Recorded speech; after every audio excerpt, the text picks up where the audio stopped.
So let me introduce you. Olina is the professor there in Ukraine that is leading this session. So Oh, we have two groups, one on Monday for creative writing for seasoned teachers, and the other one is on Wednesdays for teachers that want to learn a little bit more about teaching strategies and going a little bit more in depth. So they are all over the country of Ukraine, not just in Kiev, but it has been a beautiful journey. I have been inviting uh, counselors from here, from the Albuquerque Public Schools, many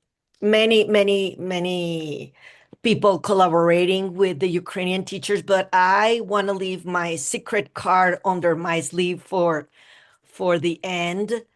We have one more session next Wednesday, but if that's okay with you, we're just gonna wait two more minutes. So welcome everybody. Welcome Natalia. So happy to have you back. Sofia, Antonina, Alexandra.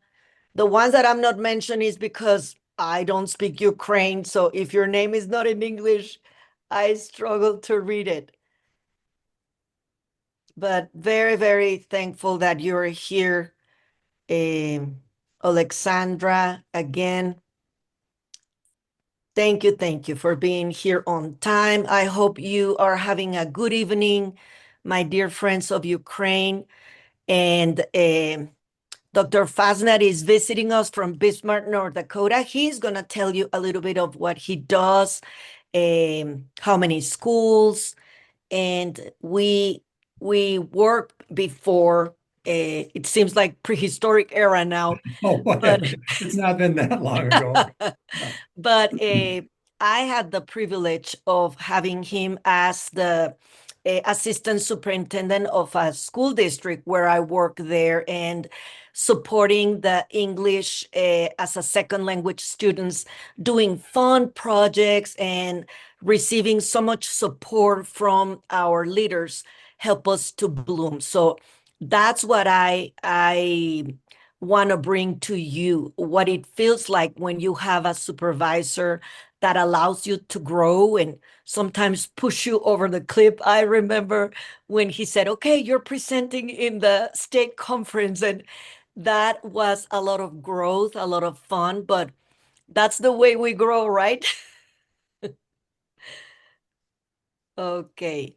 So I want to be mindful of your time. So if that's okay with you, let's get started. I know that many of the attendees have to see it recorded, but again, thank you for being here. And if that's okay with you, would you introduce yourself, where you're located, how many schools, etc.?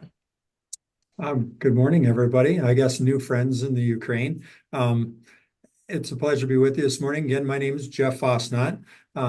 You can just call me Jeff. No doctors necessary. I'm not that formal even here. I've been a lifelong educator. I was an elementary teacher back in the day, taught fifth graders. That's where my career started. Little small school, small being like under 300 kids in the central part of North and South Dakota. And then from there, I've been an elementary principal. I've been a school superintendent since 2002 in some way, shape, or form. I got to meet the amazing Lucia when I was this assistant superintendent in Mandan, which is right across the river from Bismarck, North Dakota. I'm sure you're Googling it right now, or you already have, about where that is in the north central part of the United States. And it's cold and snowy here. I don't know what it's like where you are, but it is definitely winter is starting for us. And so I worked with Lucia there. That was a large school for North Dakota with around 4,000 kids. And then 3 years ago, or 2.5 years ago now, I had the opportunity to become the superintendent in Bismarck. Bismarck is the largest school in North Dakota with almost 14,000 students. I have 18 elementary schools, 3 middle schools, 4 high schools, an alternative high school, 2 career center campuses, and about 2,300 employees. So that's my day job now, is to manage those. But most importantly, I'm still a husband to a teacher. She teaches English language skills in Mandan, where Lucia worked and I worked, and she's still my best advisor. She keeps me rooted and grounded to what teachers really do. Teachers, the hard job that teachers do. So that's me. Yeah, I do believe I don't think my name is as maybe reflective of that. I know I've traveled to near Ukraine, not into Europe a couple times, because I do have roots in Ukraine. So my family left Ukraine at some point after the early 1900s to escape the Russians. So they fled and came to America, and that's where my family started. So Wow. Very, very good. Well, Jeff, I want to take advantage of the time that you're devoting to us. And in previous sessions, the teachers have told us that in the Ukraine educational system, it is like the norm that people don't ask questions, even when they want to do it, because they don't want to perceive like less or less proficient, things like that. And so they just keep everything to themselves. And then it's very hard to receive professional feedback. And I was telling them how in the United States, I mean, it's not that we love, but in order for us to grow, we have to reflect a lot. So tell us how your school district manage teacher evaluation and mentoring new teachers, please. and maybe before, I don't know if I have the ability to show things, but are you sharing those documents I shared with Yes, you? I Yeah. have them and I can Okay. share them. I think from the get-go, as long as I've been in education, so this is generational, is the idea that teachers should always be open to growth. Growth model. We talk about a growth model a lot. We talk about um, getting constructive feedback, being open to constructive feedback. I think that one right there is probably what I would refer to most is, and we just did this this year, it's rolling out a brand new growth model for our teachers. So this handbook will talk about the system we have in place for teacher evaluation, the tool we use, the rubric that we evaluate against, and with the idea that that's happening continually in your classroom. It may not always be the principal or lead teacher who's evaluating you, but every one of our schools in Mandan and here has instructional coaches that are in classrooms very regularly. I won't say day to day, but maybe every third week, depending on the teacher. If they're a veteran teacher, we call them, like, if you're in your initial phase as a teacher, your first couple of years, or if you're past that, you're more of a veteran teacher, you've been around 3 years or more. But instructional coaches are continually in classrooms to provide feedback. This tool is more for the principal to provide feedback, evaluatory feedback. But even before that, you have the principal, you have instructional coach, even teachers, we call them, I'm sure you do, professional learning communities, PLCs, those group of teachers. So it might be the first grade teachers in an elementary school. They're visiting classrooms and providing feedback and learning from what they see in those classrooms. So that cycle happens on multiple levels in our schools.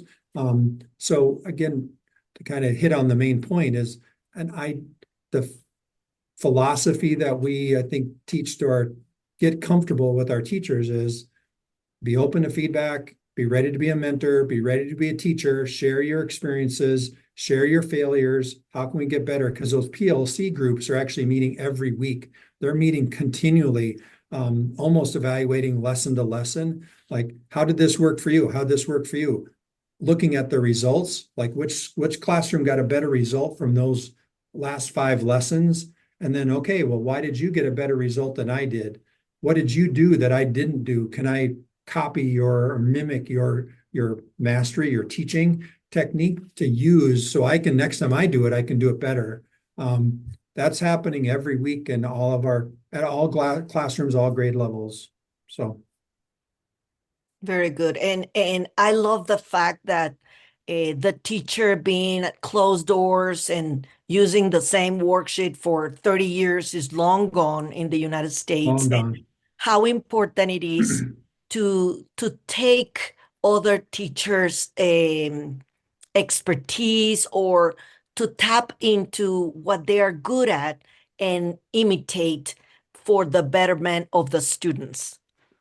Well, and we all can learn from each other. And I think that's a philosophical groundwork you lay in this is like your veteran teacher is not always the best practitioner in everything. There's many Yeah. things to learn from your veteran teacher, particularly if you're a new teacher coming out, there's much to learn. But we also encourage that our veteran teachers, there's new practices and techniques that you can learn from the new teacher that just left the university. Yes, So when you get in that PLC, it's really about show me that assessment, show me that activity you did. Let's compare those. Okay, that could be the first year teacher who got the better result. How can I mimic some of those things, strategies you did in your classroom to have that academic impact? It's really about the having a safe group where we are safe to talk, we're safe to share, safe to share maybe what's not working well in our classrooms and how can we get better. And then we call those instructional rounds. We'll do those between buildings too. So you'll have a team of first grade teachers that'll go between buildings to watch this week, maybe this unit's going on. So those teams will go around to provide feedback, not only the teacher that's doing that lesson on, I don't know, 2+2, two digit addition, but also to learn from those teachers as they go around and do those instructional rounds of how to improve their instruction.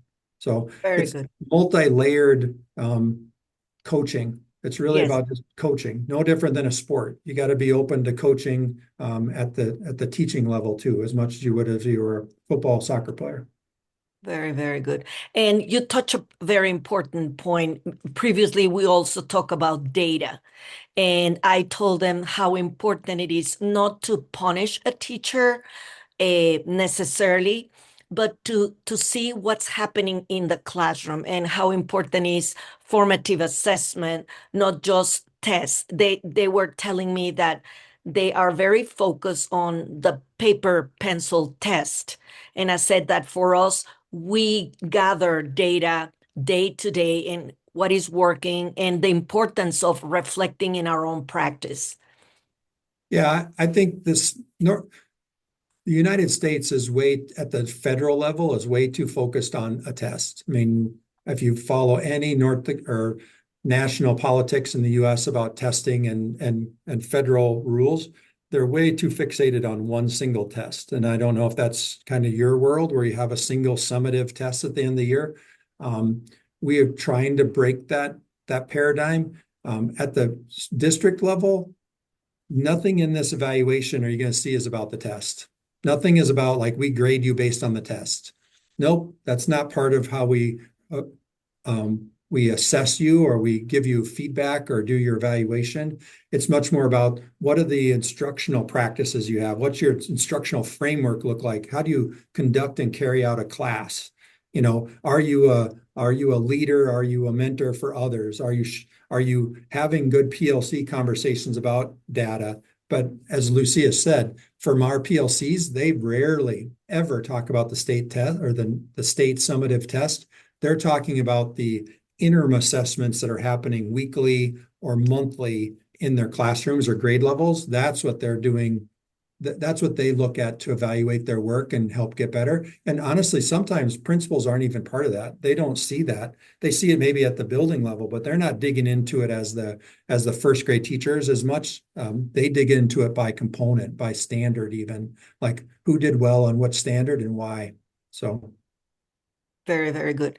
And then another important thing, I was telling them how important it is to have a group of people around you that challenge you, because when everybody applauds you, well, you don't grow, right? It doesn't matter how many years you have been teaching, but how important it is to have a group of friends that can say, you know what, that class was terrible. You need to work on this.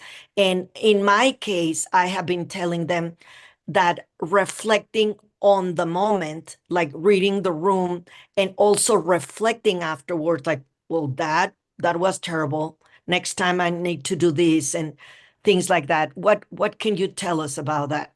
I think I just left one of those meetings. I just left a meeting with like a dozen secondary principals and coordinators, and we were talking about busing services, how that works, transportation for kids. And that was some very critical feedback about what's working and what's not working. And, a lot of that's pointed at me. And okay, I open up, take it. Okay, I'll just take it, right? And okay, how can we get better? I would say the same thing's true with educators. We do that for everybody. It's you got to be ready to have hard conversations. And many of my things that I say to leaders and to educators is, if this was a football team, because football's rules in America, you would expect your coach to be hard, right? You would expect your coach to point out what you messed that up. Here's what you need to do next time. And reteach. Now, that's not belittling. It's not berating, even though you probably see coaches that do that on occasion, but it's like, identify the gap. Here's what you need to do. Here's what you do next time. How can I help you? I don't know why we're afraid of that in our world. That's just good coaching. Good coaching, hard coaching is a good thing, makes us better. And I don't think there's people that don't like it, obviously, but I think if it's done well, done with a lens of, I'm here to help you, I'm here to make you better. We say a lot when I walk into a classroom and I see something that I don't think was highly effective, I rarely lead with, I saw you do this and this is why it's wrong. I don't use that word very much. I will go to you as a teacher and say, I saw this in your classroom. Help me understand why you did that and what you were intending to see as the outcome. And then let you share what you think you were striving for. And then it's like, well, have you considered this? Or would you do it differently if you had the chance to redo it again? It's just about the approach you take with the coaching. Yes, definitely. Mhm. So I hope that this conversation help you to understand uh, that it's not that we're very good at what we do. We are striving every day to improve our skills, but as they say, iron sharpens iron. We have to take feedback and we have to be good. And I almost use the same words you use, Jeff, like help me understand what you're doing. I think we have to give the chance to the teacher we're observing to explain what they're doing. And sometimes the lesson doesn't work, but I think those are the chances that we can grow. And this is a daily thing. We can never say, oh, I got it. I can. It's a daily challenge. Even if you're teaching the same lesson 3 times a day, each mixture of students have their own components that we have to take into consideration to And adapt the lesson, to adapt our style, etc. So now I know Jeff has a lot well, of things to do, Well, I but was I going to want. say, these are the domains that we assess for every teacher. So these are the ones that we make sure we do assess. There's multiple domains, but those are the type of things we're looking at for every teacher as far as from the principal level. That's what they're going to do. And then even teachers, they pick their own domains in our evaluation tool that they want us to give coaching on. So they pick some domains and some components. Principals pick components. Maybe buildings will say, here's something we want to look at across the whole building. Everybody gets a feedback on these domains, so they do that. But does that work different? I'm kind of interested. Does that feedback from your lead teachers or your principals look different in Ukraine? I mean, my opportunity to learn. Yes. So, Olina, tell us, in the United States, you have areas that you need to work. So, we have been talking about lesson planning and how important is the objective, that you have it clear. But I was telling them, Jeff, that when a principal enters to the room, they don't ask the teacher what you're doing. They ask the students, what are you Correct. doing? Right? Yes. So they need to know where are they going with this? So planning and preparing, it's a very important part. And then supporting the students' achievement. Remember what we talked, like whole group, small group, and then individualized support. and then continuous improvement of professional practice. So even if you have been in the classroom, you need to continue learning from each other, going to professional opportunities to grow, and then your professional responsibilities. Remember that I said every year, the first thing I do, who's my appraisal and what's the rubric? And you have it in front of you every day. That's the secret to get exceeding expectations in everything. Like you have it forefront. This is what I'm doing, and this is why I'm doing it. So is that similar in Ukraine, the way you every day are working your teaching skills? So definitely, because you won't go that far unless you have some rubrics, or for example, criteria for assessment. Once I just made a mistake when I started the class, so I just set the tasks and so told the students so what they were going to do. Then later on, so I provided the feedback and just I gave the marks, and the lady said, "Lena Yurina, sorry, but so what the criteria were, yeah?" And I remember so that class pretty well. So that made me laugh, that made me feel ashamed. And so, but that's perfect because you learn from making mistakes. And so now I no longer make these mistakes because so I do remember that so the criteria should be announced before you start assessing something. So you said that you have lesson objectives. We do not call them objectives. At least that's what our professor. So we have a professor at our department who says, "Mama knows best," and so that's how we call her. So she's a very experienced teacher. And so she keeps on repeating that. So that objectives should be identified somewhere like in business sphere, yeah, in business in general. That's why whenever we are talking about like lesson planning, we should call them aims. So yeah, and we shouldn't like plan too much. We shouldn't say that the aim of the lesson should be to develop all the possible competencies because it's hardly possible. Yeah, so to have everything at once. So that's the aim, kind of like a primary goal.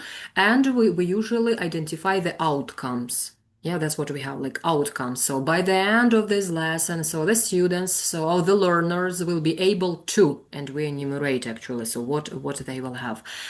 And so then comes like the procedure. So, and I believe the rest of the stuff is pretty similar. So to say criteria, then aims, then lesson outcomes. Yeah. And so like we kind of rely on this stuff. Very good, very good. So I want to be mindful. Jeff has a very tight schedule and he's giving us a little bit of his time, but this would be the great time for you to ask questions in regards the educational system, the teacher assessment, things like that. You can give it to us through the chat, or if you want to talk, both work for us. Like the song says, it's now or never. I know we throw a bunch of things on you at the same time. Svitlana, Natalia, any questions? So maybe I will ask that question. So even in spite of the fact that you are like that we have so much detailed and meticulously written stuff here, like on the slide. So like, do you have any kind of like meetings or gatherings like with the teacher and staff where you or at which you kind of look through it so and change? And so how often do you do that? Because I can anticipate that you do that, and so you change something in this planning. So how often is it done, and what's like the reason when it happens, like when do you start so coming up with the need of changing something? Great question. This actually, Elena, was just adopted last spring. So we changed it from a previous model to this would be highly reliable schools, HRS model. So we adopted a new framework for teacher evaluation and the look fors, like what are we looking for, the domains. That was just done this last spring. The district had been looking at that before I started for 6 years. They've been looking at models and which one they were going to fall into. I think a lot of that was difference between elementary teachers and how they see their lesson planning design. So they had to go through like, what does the instructional framework supposed to look like district wide? And there was some difference in there that took some time to navigate. But the district now is very committed to highly reliable schools framework, not only for guiding and coaching teachers, but now also how we look at schools. Is your school effective? We use that HRS lens to evaluate the quality of our schools. So there's some kind of connections, some symbiotic relationship between those two.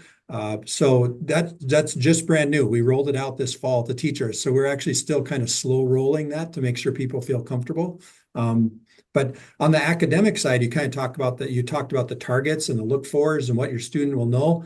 That's probably outside of this. It's separate. We have groups of teachers called guiding coalitions that help set those. What's the unit framework look like? What's the outcomes look like for each student? What will the student be able to do? We even have end of unit, end of chapter assessments that are aligned across all first grades, so they know that they're tight on those. That wouldn't be in here, but that's in our academic frameworks. So Very good. Yeah. Jeff, Olga is asking you, what is the workload of a teacher? For example, the number of lessons per week, things like that. Wow, a lot. If you ask my wife, too much, but she's got her little Latino kids. But I would say a teacher workday is 8 hours. We were just talking about that in the previous meeting. Elementary teachers start their workday at about 7:35. They get out at 4:15, I think, is their dismissal time. Between there, a teacher will not be teaching that whole time. The instructional day doesn't start till 7:50 and it ends at 2:20. So do the math. That's not too long of it, like a 6.5 hour instructional day for teachers. For an elementary teacher, they'll teach their cores: reading, math, science, social studies. We have support teachers that teach the music, the PE, the specials, we call them. There's additional staff that take your kids during that time to help with those. That happens probably every day for a half hour for a teacher, half hour lunch, recesses. So there's a lot of, and we have every day there's planning time. They get an hour a day just to plan for lessons for the day or the next day. So that's something that for teachers, they really highly value, is having some work time without kids to get the work done for tomorrow. And I'm sure if you're like me, I took homework home every night to grade papers, to get ready for that. I mean, that's just what you do, right? Yeah, I mean, I think that's the workload. Is it they're probably for students, if you were in a K-2 classroom, we try to keep that number like 20 to 21 kids for a teacher. If you're in 3-5, fifth grade, that would be more like 25 to 28 kids per section. So that's your responsibility. Very, very good. And both my daughter-in-law and my son work under Jeff Fastnut leadership. So it's a very tight, beautiful community. And we value a lot the teachers there and what they do. And there it's relatively easy to see your superintendent and your principal can be your friend. In a bigger city like Albuquerque. I mean, it's easier to win the lottery than to meet your superintendent. So there are very beautiful aspects, even though Bismarck, it's a big school district. You know people, you become friends, and I have witnessed that Jeff is always going to the schools, talking to people, kind of taking the temperature of what's going on, which helps a lot the teachers, right? I stayed longer in that job because I knew about the support of my superiors, and that's a big thing here. When you feel supported, when you feel heard, that helps you to bloom in any job. I So would, yeah, Lucia, just so you know, I was last week, Wednesday at noon, I was subbing in a seventh grade classroom for half the day. So I went and took over and let a teacher go home early that day and said, "You go get ready for Thanksgiving, get ready for the holiday. I'll watch your class." So we had a lucky winner in the district. So I was still out teaching kids yet. So Oh, I love it. What a wonderful opportunity for the students and for you to always keep in contact with the profession, right? Not just numbers and things like that. Eh, well, if we don't have anything else, I'm going to let what can I Jeff. ask another question before Yes, while they're please. thinking of a question? Let's see, somebody has a question. I don't want to overrun your time. It's like, what is it like teaching kids in a country who's at war? What do your kids, how does it affect your children? They have, how do you address the stress that your kids must have? Okay. Uh, Svitlana, would you like to share you that you have been teaching online since COVID and then afterwards, would you like to say something? You know that, hi everyone. First of all, I'm really glad to see you because last Wednesday I wasn't at our session. I really missed it. Well, actually, it's really a problem nowadays. If we speak, for example, especially my city, we are on the border with Russia. That's why we are studying online. But there are some schools that we are teaching not in school. Oh my God, help me, please, Elena. I have forgotten how to say it. Укриття. Shelter. Yeah, shelter. Shelter. We are teaching in the shelter, and those children who can visit school and they visit school, they stay at school, and the rest of the group of the class, they are learning, they are studying online. Well, and you know, we work practically every day. Well, there is a psychologist at school. And if we see something, for example, we pay attention from the very beginning of the lesson. As usual, we are asking students if everything okay, how do they feel themselves, if it's safe right now to have a lesson at the very moment. So if we see something is that something is not okay, well, we ask psychologist if we, for example, we cannot cope with the problem, we cannot solve the situation, that okay, maybe if, or maybe it's difficult for me to find some words to talk to children. Well, in general, if we speak about the emotions and feelings of children, if we speak about the process of learning, it's also a problem because right now we have a lot of problems with electricity. We have cut-offs every day. So children also, they are sitting without light, they are sitting without the internet connection, so they do not they are not present every day at the lesson, so they have these gaps. So and then we are to how to say it, we are to cope with that material. It's also it's every day is a challenge right now. Personally, if I speak, for example, our region, and I'm sure that in the central part of Ukraine, it practically not only Western, maybe it's okay, the situation is much better. But if we speak about eastern part of Ukraine, eastern part, here there is a really problem, and it's a challenge for us every day, actually. Svetlana, are you Yeah, from Sumy or Chernihiv? Sumy, I'm from Sumy. Oh, yeah, one of the worst situations. So yeah, now in Sumy. Yeah. I'm looking that up. In Zhytomyr, we do have alerts, but like fewer times actually. Yeah, so like we had some air raid alert that lasted for 2 hours and a half. So and all the students of ours were in the shelter. Actually, that's the basement floor. It's pretty comfortable to be there, but unfortunately, you cannot conduct classes to all of them, especially if just that's kind of peak time, like 10 or 11, when we're not working in shifts. Yeah, and that's why. So it means means that all of them are kept together, so you can hardly find enough space for everyone. That's why, so like we sometimes like have to negotiate that with the students. So we just ask them, do you feel like kind of safe and psychologically stable? Or in the mood of conducting the class. Sometimes they say, okay, let us get involved in something. Yeah, let us be involved. So we'll get distracted like from all that stuff. So, and we do conduct the class. Or sometimes they just say, could you please let us just relax and just sit during all the time. So it's up to them. So that's how we do. Wow. Mhm. I don't know how you do it. You made my problems much smaller today. My problems are Well, much smaller actually, than that. all our lessons are conducted in the shelter every day.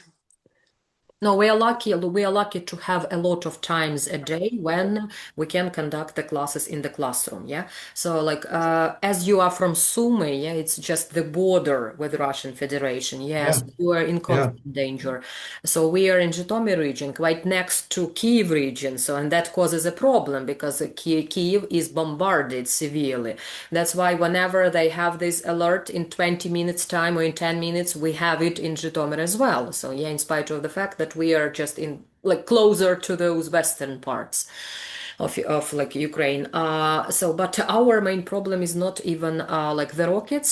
So that's the problem at night. So like in daytime or by daytime, we have like the problem with shaheeds. Now they are just kind of monitoring the situation everywhere. Mhm. All, Oh, all I, all I'll say to that is I, I've never seen you teach, but you're an amazing teacher. Because if that's what you do and you dedicate your life to that, God bless you. So Yes, yes. Mhm. No, I'm having amazing. goosebumps. Yes, amazing group I of. might actually take your thoughts and share them today because I think that would be a good reminder to some of us to count our blessings every single day. Count our Yes, blessings. So yes, definitely.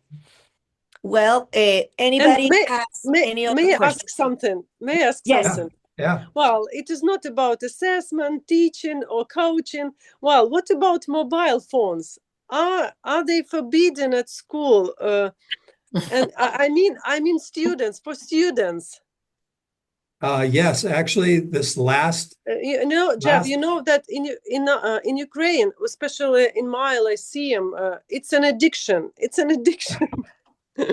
for us too, because I have two. I have two of them. Well, they have four. Sometimes they just whenever I ask them, so could you please like give your phones to me or just put them somewhere like at so on your desks in front of you so that I could see them. So but just turn them over, yeah.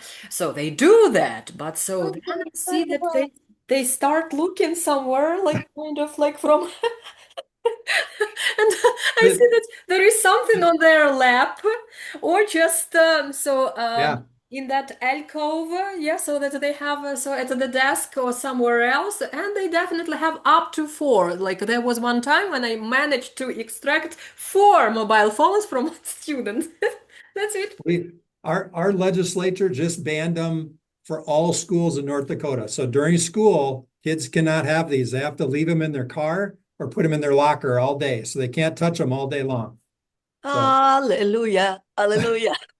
some Yes. people have the shakes when they do that, though. It gets to be like an addiction. Yes. Yes. Big distraction. But once they have it away, they feel relieved. Like, this is fun, right?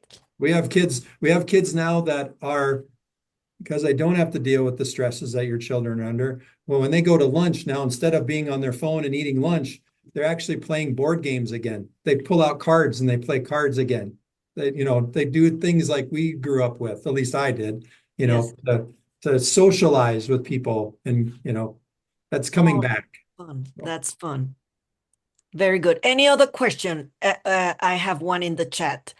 Oh, Uh, Natalia says there's no electricity at home, so she has to be just without screen. Okay, well, thank you very, very much for your time and coming and talking to us. We wish you the best. And again, if you have any other question later on, email me and I will make sure to send your questions to Jeff. Again, Go Bismarck Public Schools. Thank you so much. I appreciate that. And I think I'm gonna steal that story today. That was good. If you have the recording, send it to me. I would love it. I think Okay, I will. I will send it to you. I continue to remind people that we are blessed beyond measure. You just got to find those blessings, right? Yes, yes. Excellent. Well, thank you very much, Jeff. I Have a good appreciate your day. time. Nice to Bye-bye. see you, Lucia, by the way. Nice to see you. Thank you. Thank you. Bye-bye. Well, ladies and gentlemen, that was it. An enormous privilege. I pulled my friendship card to invite Jeff. As you notice, he's under a lot of pressure, leading so many schools and so many children, but nothing like what you're doing.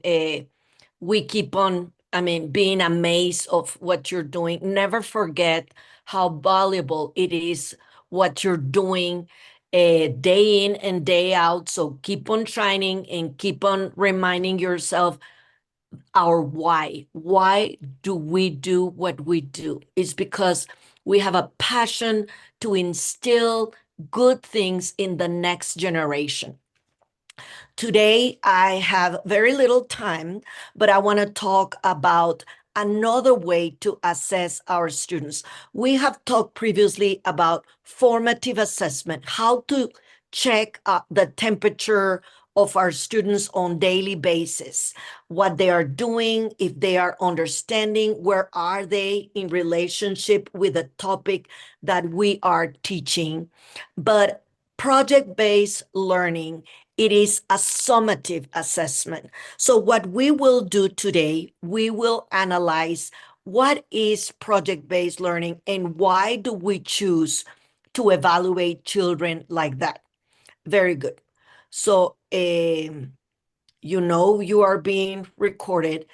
What we tried to do today, we are going to explain the project-based learning cycle and how do we apply it in a classroom that we are teaching English as a second language.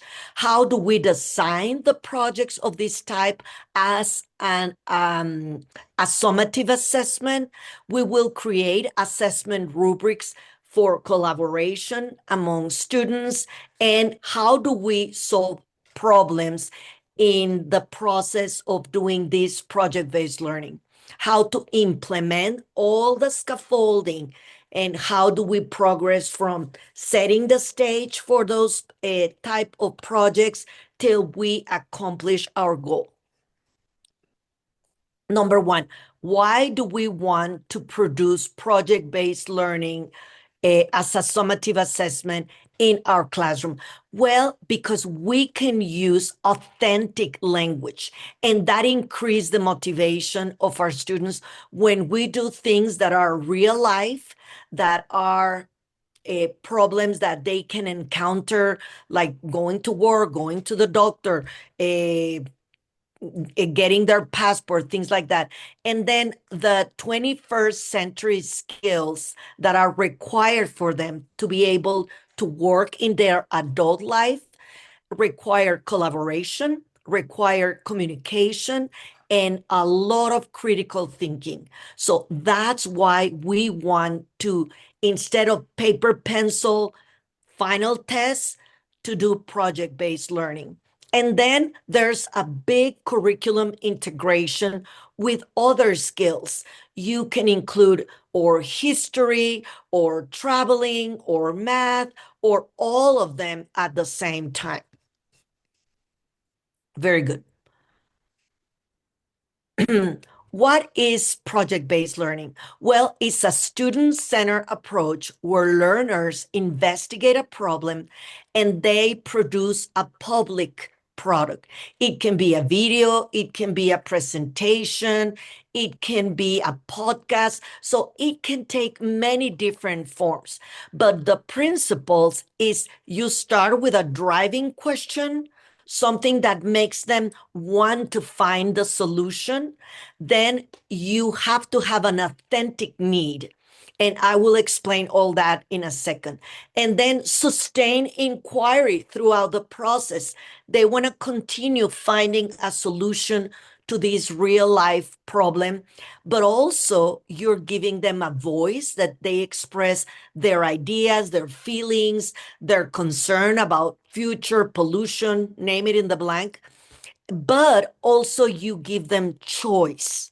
And that is very important. How do you want to express yourself? And afterwards, the reflection. How did it go? How did you feel? Do you think you accomplished your goal? Things like that. So this is the project-based learning overview. So first, you identify the goals and the language target. Remember a few weeks ago that we have Miss Malui, and she said, you have to have the language target. You want them to use the conditional, you want them to use the future, the helping verbs. So not just the content, but also what are they practicing as the language target. And then you state, this is the driving question. This is what's going to lead our project. Then you plan the scaffolding. By this day, you have to have this. And by this day, you have to have this. You have the timeline and you walk with them. You have to make sure that everybody's walking with you. And you can keep track in a very simple way. When I was teaching fourth grade many years ago, I was teaching 60 students writing. So it's very hard, like who's not coming along. So I had paper circles like drafting, first draft, second revision, blah, blah, blah. And I have cloth pins with a student's name. And when they were moving, I was like, go move your clip. So immediately when I look at the paper, I knew where everybody was.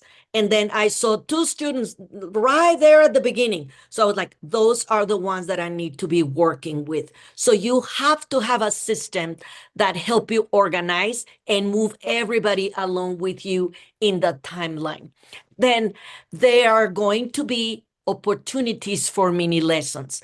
All of a sudden, a student said, well, I don't know how to do. You stop everyone and you said, eyes on me. And you give a 2-3 minute, like reminding them what's an adjective, or reminding them this is the structure of a sentence, or something they are working and they are struggling with. If one or two have a question, probably more students are going to need that mini lesson. So be always ready to be reinforcing what they need.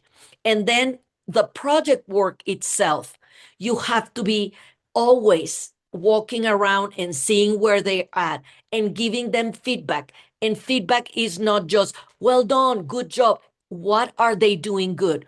I really like how you're stating your question and how are you putting the pictures. You have to be very clear in the feedback so they know what is good.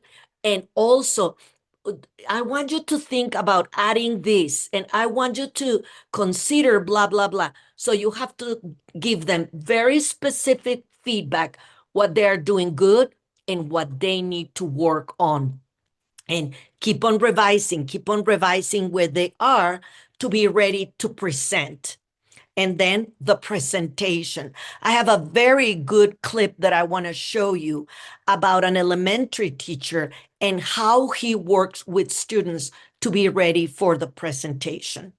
And then after the presentation, I will give them a rubric so they grade themselves. And it is very interesting, even for second graders, how good they are when they like, I did this, but I forgot this, or that helps them to grow. It's different when a peer grade them, when they grade themselves, than when an adult grades them.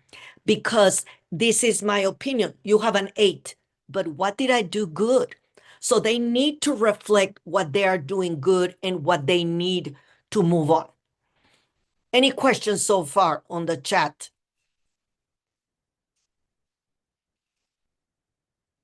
Now I cannot see the chat. Hold a second. Okay, so I'm going to continue. I take that as a no. Very good. So then the step number 1, identify in the curriculum where are opportunities for you to develop a project-based learning. As I said, this goes hand by hand with Bloom's taxonomy. At the beginning of the unit, well, you are helping them to understand, to know, but as you are progressing in the unit and you are ready for them to show you what they learn, that will be a great opportunity to show through a project what they have accomplished. So you set your targets and you start from your standards that you have, what they should be learning in that unit in regards content. You can say history, science, math, whatever, and the language. Remember that one of the principles that visitors said, if they cannot express it, it's very hard for them to show you that they learn it. And you're not going to have 20 million objectives. You choose the most important things that you want to accomplish in this unit. Maybe complete sentences or being able to talk in the future, things like that. And then set proficiency appropriate goals. What do they have to show you they are capable to do? Very good. Then step number 2, entry, event, and driving question. How are you going to get them excited about the topic? A hook. Maybe you show them a video, maybe a picture, maybe a mystery to be solved, and then give them the driving question. Again, it has to be real world, open-ended, and authentic. So I have a few videos to show you from my own classroom and my own YouTube channel. I'm not trying to promote myself. This is, let me explain you. I was teaching Spanish 3. So in high school, we have 4 grades. So the third year, it's called juniors. So they have been having already 3 years of Spanish. And I talk 100% in Spanish, very little English. But because of this video, I asked them in English. Like if we just watching Panto without like any description about it, it would have just been like a movie day. Are you able to listen? Okay. Yes, thank you. And since we watched and then we learned about Colombia and the different stuff that they do, the different cultures. What about the art project? We learned about the history of Colombia and what they did before Columbus. ¿Por qué estamos dibujando una rana? ¿Quién tiene una respuesta? ¿Por qué? It's my Historia de Colombia. So I asked them, why are we doing what we're doing? And they said, because it's the history of Colombia. So I don't know if you're familiar with the movie Encanto, like Enchantment. And I didn't want them just to see the movie. I talk about the pre-Hispanic history in Colombia, and then the art, and then a little bit of geography. So I integrated a lot of components, and then they produce a piece of art in order for them to connect all of those pieces. So they said, if we just watch the movie, it would be movie day, but they had to read and connect all the parts. So this is them drawing and connecting. I'm going to advance a little bit. En Canvas. Sí. Muy excelente. Sí. Me gusta. ¿Cuál es la tuya, Ava? Enséñame ahí en Canvas. Ay, muy bien. Yes. Woohoo. Yeah. Qué excelente. Is about really Oh, I wanted you to hear the student. about their culture, and we learned about why they did the things and what the movie is about, really. And I teach them music, things like that. So I always ask them, why are we doing what we're doing? This is Spanish 2. I want them to be able to learn how to conjugate today reflexive verbs. A great idea for a good project in the Spanish classroom called Un Día en la Vida Day, where the students use Canva to create their assignment. So it's a new way to introduce for the students instead of PowerPoint or other things that are similar. This is a fresh new way to introduce a project. So let me explain you from the beginning. So here is my Canvas course for the Spanish 2 class. El proyecto se llama Un día en la vida de. A day So in we the life did of. this project at the end of the fall semester. So the characters that they could choose from were Papá Noel, Mamá Claus, Rodolfo el Reno, La Galleta de Jengibre, Un Duende. So there were characters normally used during the holidays, the winter break. Grinch, El Niño Malo que solo recibe carbón, etc. We gave them a few days to do the project. The whole point of this was to practice the reflexive verbs. As you may see here in the expectation, the goal was to create it in the Canva educational presentation. The students have one-on-one iPads, and Canva gave us free accounts for our students. So we wanted to take advantage of this. They have to do 7 conjugated properly, reflexive verbs, 3 rejoinder phrases like qué emoción, qué divertido, blah, blah, blah. Then 5 to 7 images to help add comprehension to the story. Do 5 to 7 slides to tell the whole story, but 20 complete sentences. So the students were encouraged to use the dictionary, the handouts that we provided, but 0 Google Translate. The point of this was to make a very silly story and make it fun, make it interesting. I have a few examples for you here. After the students create the Canva presentation, they can record themselves in Canva talking. So that reduces a lot the stress for the students to stand up in the front and talk in front of the students. We practice before they're recording the final video in small groups. So the students had a lot of practice. They correct each other. So they have plenty of opportunities to see the sentence structure, to speak before they did the final verse. So, Un día en la vida de Papá Noel. Papá Noel vive en una casa de jengibre con Mamá Claus y un perro muy grande que se llama Rudolph. La casa está en la luna de la tierra. So here they are getting their technological skills, they are writing, they are researching. I am walking around checking their sentences, and then they're recording self. So they are using several of the skills of learning a second language. And then let me show you a different example. I think this is a different student. Frutas I know, she is the same one. En el piscina. Qué asco. Mamá Claus limpiar el pelo. Él se enoja con los renos.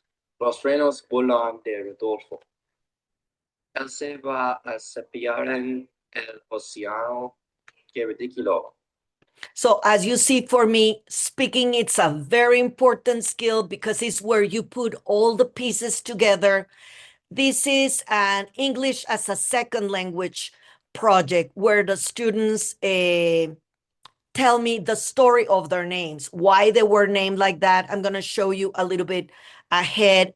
And then describe activities through a song. When we were in COVID and I was thinking in Svetlana, this will help you. They describe the activities they do every day, but through the tune of a very well song. Let me show you. If I can, hold there. Why I cannot do it? Or no, maybe I'm not gonna show you that one. Okay, so it's in my YouTube channel. You can see it.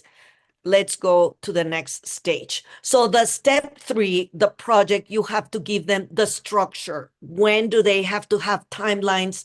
I give them a paper. They almost have to sign it so they know what's the expectation. And then depending on how big the project is, it can be a mini project like the ones I'm showing you.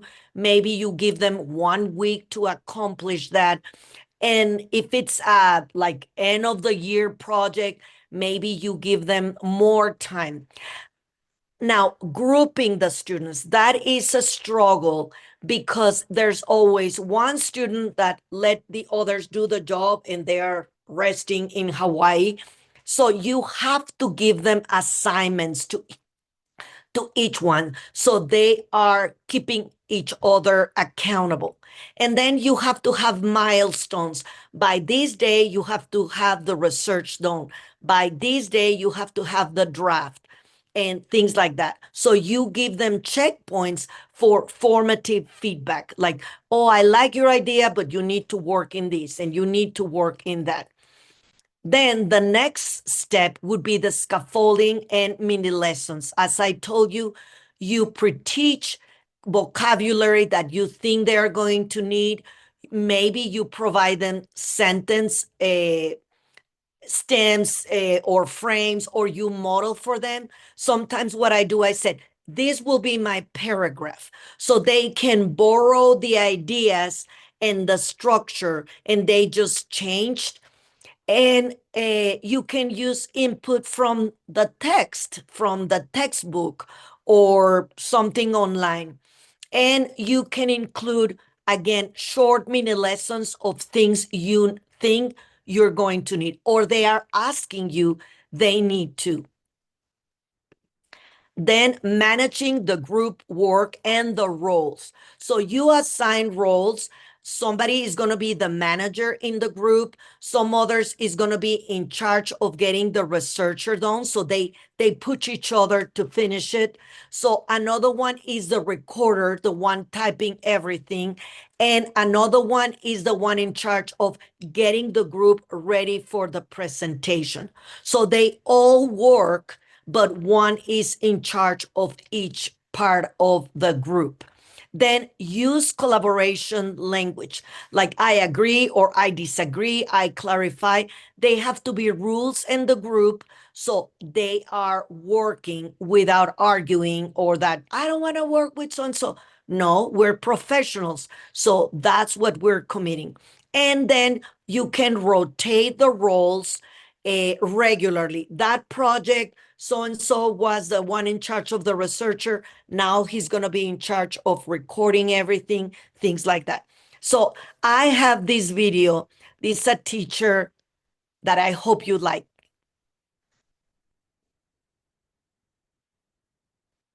Okay. Oh, let me get it. Hold there. Ready, but I have to remind myself that they show up. Students show up. And when they start to see more and more students invested and almost ready to present and almost there, they're going to start to show up even more. So even though I don't see it yet, I know it's going to happen. But here's some things that I do to ensure more kids show up. I tell the students that are doing all the things, that are doing the rehearsals, that are taking the feedback, that are clearly ready. I tell them they can tell me when they're presenting. You can present the first day, the second day, the third day. You can choose. It's all yours. Because if you're doing what you need to do, I want to support you by giving you all the time that you think you need. Is yours. And I tell the students who are not doing anything, who are using the space just to chill, hey, I haven't seen you rehearse. And if I haven't seen you rehearse, I'm going to expect you to be perfect the day of. Beyonce has to practice for months and you can't practice for 3-4 days. That's kind of crazy. The math ain't mathing, my guy. And I also tell them when we're rehearsing, when we're practicing, when we're doing all that in class, I need to see you so that way I can see where you started and I can see how far you've come. And I can take that into consideration when I'm grading your project. I also do redos. Hey, after you get up and you were terrible, do it again. You can do it again after everybody goes. If there's time, I'll pull you for lunch and you can do it again, or you can do it again if there's time in front of the class and you can do it again. You won't be able to get the max grade, but you'll be able to get a better grade than when you first did it and you thought it was awful. But you only get that opportunity if you go up when it's time to go up. If it's time and I call your name and you say no, or you're not ready, or you're not going to go up, I can't help you. But if you go up and try, I got you. There's no perfect system, but trust and believe they show up. And after I started implementing these things, a lot more showed up. What do you guys do? My students are presenting. Excellent. So as you may see, we're all learning. This is not something like you got it immediately. You are learning through in the process. But I like this teacher strategy. You tell them, you choose, do you want to present the first, the second, or the third day? But if I call your name and you don't go, then that's it. But I like that. they have to own it. They have to be working and practicing, right? So don't be afraid of implementing it. And you can tell the students, you know what? This is the first time I'm doing this. I'm learning with you. So help me to learn as well. Open and be vulnerable for your students. And as this teacher said, they will show up. They will do what they have to do. Then the next phase, formative assessment and feedback. So make sure you are ready with checklists. You have to have this, you have to have that, and then exit tickets. Are you finishing with your blah, blah, blah? And make sure they have peer feedback when they are presenting, not just your opinion, but others looking. And quick conferencing. I noticed that when you're there, your hands or you're looking to the ceiling, make sure you keep eye contact with your audience, things like that. Then revision, rehearsal, and presentation skills. Encourage drafts and revisions. Not because they write it one time means it's ready to present. So constant revision, and rehearse oral presentation. It is very important that the students not just know the material and understand the material, that they are able to present and articulate the information. I struggle by now. I think you already know that I say a lot. So that's my way to connect one sentence with the other one. Many people say, or eh. So all those things we have to help our students to get better in presenting orally. Maybe practicing the pronunciation or the delivery is not super soft or they are not yelling. So all those things are very important. And alternative products. They can do posters, they can do blogs, they can do podcasts. So there are a lot of ways to present and to show you that they know. Very good. So here is another idea. My name is Lucia, Shelley, and today I want to share with you a project that I launched this school year for the ESL students at the high school level. I partner with the North Dakota Council on the Arts in a grant with an artist in residence. So I brought to the school for a second year the film dudes that are artists in the filmmaking arena that are helping my students to learn how to do documentaries. But also, I read in outdoors. I contacted the education people from Perry Public in the youth media section, and we are collaborating my students in 3 schools in North Dakota in a pilot program. So we are helping the students to develop the skills, not just the technical part. Oh, bummer, my internet is not good. Creating the documentaries. I'm so sorry.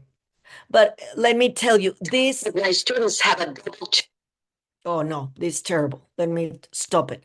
So that was a project that we did for the students to be able to do documentaries. So I have grants, money, and support. So I bring 2 guys that help them learn how to do documentaries. But I did a lot in my classroom. My purpose was to bring my students from the social English to the academic language. The immigrants. So they learn about 9/11 and did documentaries about it. And they did the research. They chose the media they wanted to use. Stay here and listen to this story by Yesari Gonzalez from about 6,000. I'm sorry, this. Undocumented. Okay. Let me see if that works better.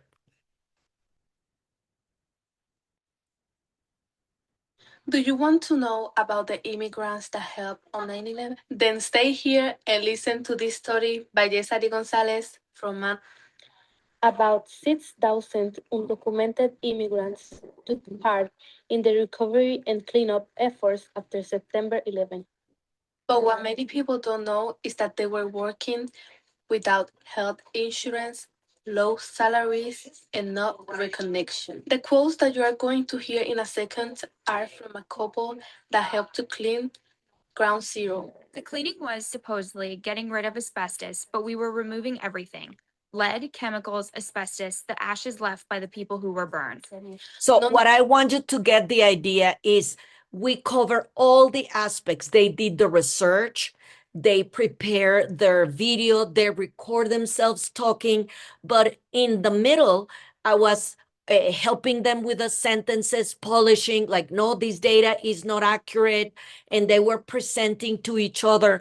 A lot of work. I am very proud of these students because they came very recently to the United States, and for them was a big effort trying to talk to other people. Then the highlight of the project in that school year is that they went and create questions to interview people from the community. For example, this student chose to interview the psychology and sociology teacher at a high school level, and they did it all. They filmed it, they did the questions, things like that. Others, they research about the effects of social media. I've been teaching at Mandan High School for 25 years. All right. Social media is used all too often to degrade and put down other people. And people become consumed with that, and it's all they think about. It's a relatively new phenomenon. With smartphones, 10 years ago, we didn't have near the issues with students and distractions with cell phones and iPads. But yes, it affects our sleep patterns. It affects our ability to cope with just everyday life. As far as behaviors, distraction is the big. So again, the whole purpose is to make my students go from, hi, how are you, fine, and you, to really think in what's the effect of social media and use their academic language. Very good. So the language, objectives, and differentiation in these type of projects. So you have to tier your outcomes. For beginners, well, maybe sentence starters and visual support. And for advanced learners, you have to have extension tasks. Very good. So this is a very beginner student, and what they did, the project was getting to know your classmates. They were interviewing each other to learn a little bit more about each other. What sport do you play? Basketball. Do you like basketball? Yeah, because that's my favorite game. Do you like to be the captain? Yes, because I know all the skills in basketball. What have you learned about basketball? I learned a lot. What is the best thing of basketball? Like I shoot in the half court in basketball. At that time we won. So as you may see, I force them to speak. I force them to talk. This is in the community college that I am working right now. They did a project-based learning at the end of the unit. They chose pictures they like and they developed sentences. And my goal was accuracy in the sentences, making them talk in front of the class. And obviously their English is not perfect, but they are doing it. Hello, my name is Vianney. I'm from Mexico, or Chihuahua. It's a big house. It's a beautiful house. Adjectives. It's nice and sunny. The house is in good area. The grass is perfect color. Very good. My name is Valeria. I'm from Durango. Second picture, it's the weather outside. It's sunny. They buy food in the park. They are walking. It's a beautiful and big park. The park has food truck. So as they may see, they are low beginner, very, very little English, but that is not an excuse for them not to present in front and not to try. So the example lessons, you have to use descriptive language, and I use a lot of video in the class for them to practice, to see themselves, but I record myself teaching as well. So I learn from watching myself teaching. And again, emphasizing a lot of mini lessons here and there where the students ask you a question, you know that's an opportunity for students to learn, to write, to rehearse. So a sample project could be students create a video talking, the driving question was compare, contrast food in the USA and in your own country. The product was a video blog, and the target, I want them to practice nouns, simple sentences, and adjectives. Here is an example of a student from China with very, very little English. Hello everyone. The vlog is hosted by your handsome host, Alan. Today, I want to talk about a Chinese dish that is similar to hamburger. I believe most people have eaten the hamburger. If you tell me I never eat hamburger, I will say, so bad. Let's return to the topic. There are two pieces of bread in the hamburger. You can add vegetable, meat, beef, fish, chicken, or pork, tomato, cheese, and so on. The two pieces of bread. You can put anything you want. You also can buy hamburger in McDonald's or other place. Now, welcome our protagonist, Chinese bun. Chinese bun is a traditional food in China. The bun is made of dough and stuffing. It's smaller than hamburger. The stuffing is inside of dough. The dough is wisdom water. When you eat it before, you cannot see the stuffing. The approach adds a mystery to the food. That's difference between hamburger. Some bun only has a kind of stuffing. You also can put vegetable and meat in the bun. The method of making bun is more difficult. Most people buy the bun as breakfast with soy milk in a small spoon to start a new and full energy day. When you are ready to buy the bun, owner will open the lid from a large steamer and hand the bun to you. In China, the price of a bun is about 3 yuan. But in the United States, I never eat the bun because the price is very expensive. I need China. I need Chinese food. Okay. Thank you for watching my vlog. See you in next one. So as you may see, he had fun. I made him talk in English. He described the Chinese food. He described the food in the United States. They had fun. So he showed me he has been improving in his English. And step number 8, rubrics. You have to have very specific rubrics to grade them. You cannot say, well, have a few verbs. You have to say a number. One of my students, new teachers, had a situation with a parent because in the rubric it says, have a few verbs, and the student had 2. And the parent came and complained, here it says a few. 2 are a few. So give my son 100. So that's why your rubric has to be very specific. You think in the parents that they want to see it and be very clear why you grade the way you grade, but also for the students to be able to understand the expectation.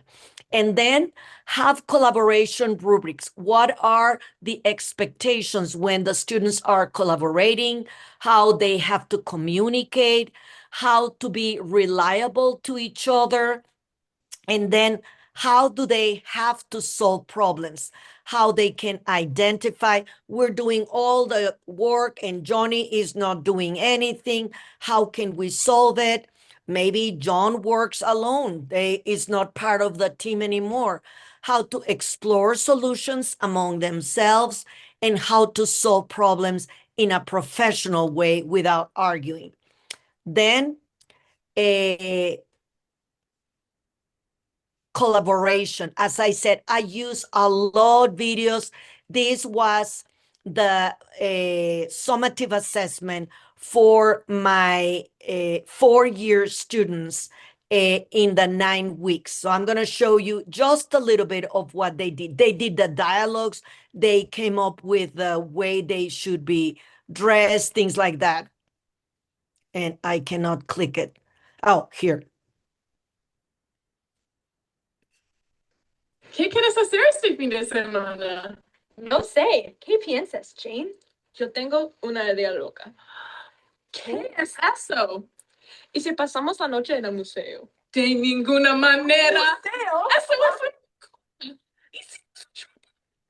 Ese es un buen punto. No, chicas. Estará bien. Tendremos cuidado. Sí. So as you see, they came up with the dialogues, they had fun, they used costumes, things like that. It doesn't have to be something huge, but the best thing is that you are seeing them. They are speaking Spanish. They came up with the sentences. They came up with a whole plan. Then the classroom management for project-based learning and the logistics. You have to have predictable routines. What do they do when the classes start? Where do they store the posters or the paper? You have to have visible timelines to be reminding them constantly. You have to have signals for noise management. Sometimes when they get together, it's too loud and it is okay. But then you said, okay, we are in level 2 voice or whispering voice, things like that, and accountability logs that they are recording what they are ready. Maybe you sign things that you don't waste 2 weeks and then they don't have anything to present. And technology tools. Here in the United States, a big problem we have is students from other countries. They have zero technology skills.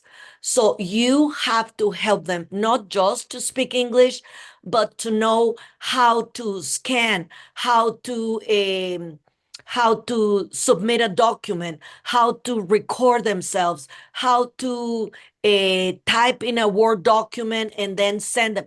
All those things that are low tech, but so important for them to be successful in other classes.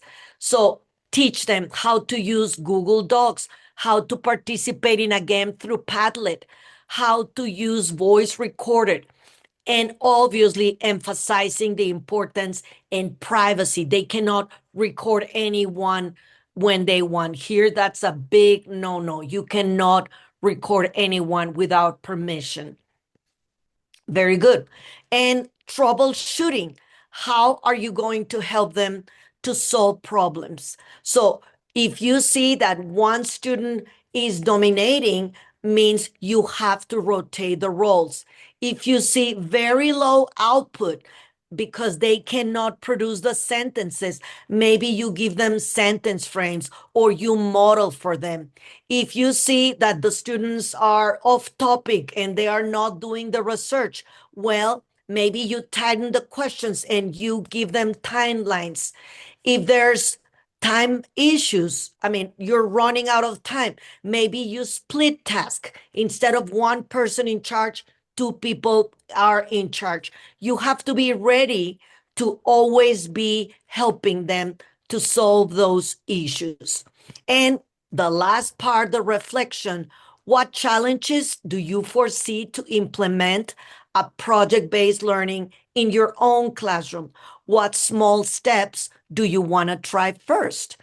Believe me, I am crazy. Sometimes I get into these projects and I have no idea how I'm going to accomplish, but I ask my students, you know what? I have never done this, but I think it's going to be fun.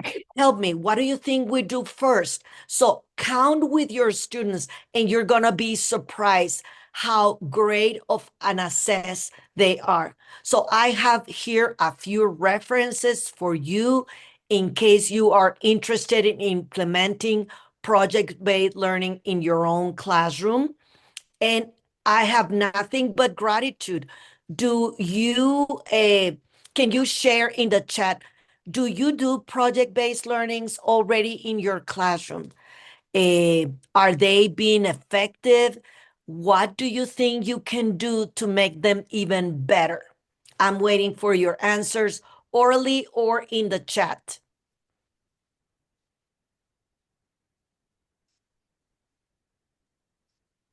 Actually, I set these tasks to my students, so that's what we usually have at the very end of the module. Sounds logical, and quite reasonable since they already have the necessary amount of vocabulary yet to implement. What they do, they shoot kind of videos, so of different kind. For example, if it's the topic of crime, then so they are going like to kind of shoot the video of some mock trial or something, or they can even role play it in the classroom, so with the students being assigned the roles. Sometimes they just ask me to assist, sometimes they say, oh no, we'll do it by ourselves, and so then I do not intervene. That depends, and so whether they need guidance or not. So I do not pre-teach anything since it's done throughout all the previous classes, and they kind of acquire the necessary minimum of vocabulary that they will be using. And they like it immensely, definitely. So they know that it means great involvement. It's time consuming. They usually get together for some rehearsals even because they need to be not to learn everything by heart, no, but at least to be in the know what the sequence will be and who will present what after each other. And while watching these videos you showed, so it shows that the students got some preliminary work done, definitely. So that wasn't just on the spot, or impromptu. Yes. So they had to work out the lines so that a person, or just questions that one person will be asking, the other one will be responding. Again, I will repeat that it doesn't mean learning everything by heart, because I'm totally against that. But so more or less, you should be well aware of what you will need to say. You can change the words, but so the content, that's what you should keep in your head. So we do that. So and the only thing they usually complain about is just so, then Yurina, so will you please announce it beforehand, or so that in advance we could have a lot of time for planning and preparation. That's it. Excellent. So I want to know, what is your opinion, the traditional test, paper, pencil assessment versus the project-based learning? What are the advantages or disadvantages between one and the other one? I would like to hear your opinions in person or in the chat. So whenever we're talking about developing productive skills, we are definitely for task-based learning. Yeah, definitely. So because that's kind of maybe one of those like tasks that will enable us to develop their speaking skills for sure. And here, like, you cannot pre-plan or anticipate everything, so it teaches you flexibility. If you forget something, then think of like the synonyms, the antonyms, so paraphrase, yeah. Because in case with just tests, traditional tests, so sometimes they can get great results. I myself have like such cases when a student keeps mum almost every time, not because like she's silly, no, but just because she's afraid of talking. But whenever she writes the tests, they are perfect. She's not cheating, no, far from that. So it just shows it to me as a teacher that she's just good at reproduction, but not at production. And Yes. in order for you to speak English fluently, we need to teach them this production, and task-based learning just helps with that. Very good. Thank you. Olga is telling us, I haven't done it before. We have only one pair per week and obligatory topics to learn. So you're following a curriculum. We have lack of time. It's a great activity to organize at the end of the year. I hope I will try it. Yay. Yes. And you can see like the satisfaction of the students of the project done, the work finally coming to the end in presentations. And again, they don't have to be presenting in person. They can be like a video. You show all the videos at the end, and even have popcorn. I don't know, make it fun for them to be looking for the presentations. And what I like about the video, they can cut it so they know how to edit videos and put backgrounds, like this Chinese student putting sounds, putting like the tears. I just love him that for him it was so hard learning from the alphabet. And in his culture, he had to get 100 in everything. It's like a family pride. He had to get 100. You have to see him translating everything and working hard and seeing each culture represented in my classroom. And even though you can see his English was very little, he did a great job in accomplishing, comparing, and contrasting. So I wanted you to see that even beginner students can do project-based learning. Do I have any question or any other comment? So You are. But we are only limited by the age of our pupils. Yeah, that's if we have, for example, a preschool or the first grade, then yeah, of course they have less vocabulary. Maybe some of them have no iPads or something like that. They don't know how to use technique, and yeah, that all makes it more complicated. Yes, you are totally right. But you can use songs or body motions, things like that, and you can model. Obviously, I have never taught kindergarten, so I have all my admiration for the kindergarten teachers. I guess I will be crying with the kids because in first grade, well, they already have the schooling. They know get in line and sit down and blah blah blah, take turns. Eh, but I have seen project-based learning. Obviously, it's something smaller and maybe talk about themselves, talk about their mom and dad, or I taught second grade and we were visiting the firefighter station or the police station. So maybe you can invite a police officer, a chef, like the community helpers, and then they decide which one they like the most and they talk about it. So you can pre-teach that vocabulary. I don't know, I'm just thinking on the spot. According to your curriculum, you can adapt it for the students to speak. Maybe it's a crazy idea, Tatiana. What do No, you no, think? no. That's actually what we actually do in our school. We do invite police Yeah. officers. Of course, when they come by cars in their Oh, uniform. then kids want to communicate with them, and I think they're trying to recall all their vocabulary that they have in order to communicate with the police. Yeah, so Oh, that's pretty excellent. exciting. So you're doing it already. Very, very good. Yay. Excellent. I'm excited to hear that. Thank you. Thank you for sharing. Very good. Anyone else? Okay, well, I know we throw a lot onto you. I'm gonna send in our chat the two documents that Dr. Jeff Fasnach wants to share with you. One is how we evaluate teachers in the United States, that is using the Marzano model. Here in the United States is very big. If you have a chance to research about this type of teaching model.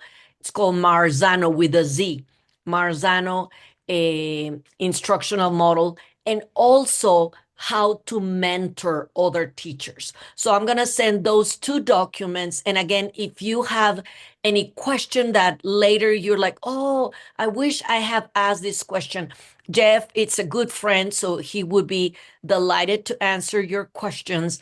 And obviously, you know me, I'm already crying that we have just a few more sessions together. But please know that at any moment you can email me. I will be honored to keep in contact with you and to serve you. And I don't need to tell you, if you ever come to the United States, please stay with my husband and me. We have a separate bedroom with a bathroom, and you can stay with us. It will be so amazing to have you here. So just think about that. And again, my pleasure to be with you today. Have a wonderful rest of the week. I will see you next Wednesday again. Thank you so much. Thank Bye-bye. you. See you. Thank you. Bye-bye. Thank you so much.